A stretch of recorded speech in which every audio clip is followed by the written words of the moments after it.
За сайн байцгаана уу та бүхэндээ энэ сайхан өдрийн мэндийг хүргэе. Ариуна байна. Өнөөдрийнхөө видеогоор бид бүхэн хамтдаа Facebook аккаунт дээр хэрхэн яаж гар утсаа бүртгүүлэх вэ гэдэг маш чухал тохиргоог хамтдаа хийж сурцгаана. Энэ тохиргоог хийснээрээ биднэрт ямар ач тустай юм бэ гэх юм бол нэгдүгээр мэдээж Facebook аккаунт руугаа нэвтрэхийн тулд 2 удаа буруу пассвортаа хийхээр нэвтрэх боломжгүй болчдөг. Тэгвэл та гар утсаа бүртгүүлснээрээ 6 оронтой тоо танд ирээд тэр дугаараа хийгэж шинэ пассвортаа хийгээд Facebook рүүгээ бүрэн нэвтрэх боломжтой. За мэдээж 2 дугаарт бол бусдаас болон үл таних хүмүүсээс өөрийнхөө Facebook-ийн аккаунт буюу өөрийнхөө пассвортын аюулгүй байдлыг хамгаалах бүрэн боломжтой байна. За ингээд бүгдээрээ хамтдаа хэрхэн яаж гар утсаа бүртгүүлэх вэ гэдэг тохиргоог хамтдаа хийцгээе.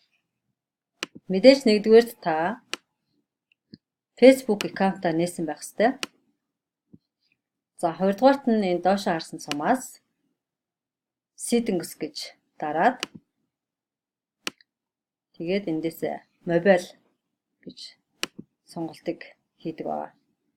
За ингээд бүгдээрээ хамтдаа add гэдэг энэ ингээд линкэн дээр ингээд харахаар та эхлээд заавал Монгол улс гэдгээ сонгоно. Хоёрдугаарт нь та өөрийнхөө аль дугаарыг Facebook аккаунтн дээр нэвтрэх, бүртгүүлэх вэ гэдгээ энэ дээр хийж өгнө гэсэн үг. За ингээд нэвтрэх гар утсаа хийж өгснөөрөө дараа нь 2 сонголт байдаг. Нэг дэх сонголт нь бол таны бүртгэлтэй тэр гар утас руу чинь нөгөө нэвтрэх 6 оронтой тоог явуулахын тулд мессежээр явуулдаг. За хоёрдугаарт нь дуудлага хийдэг.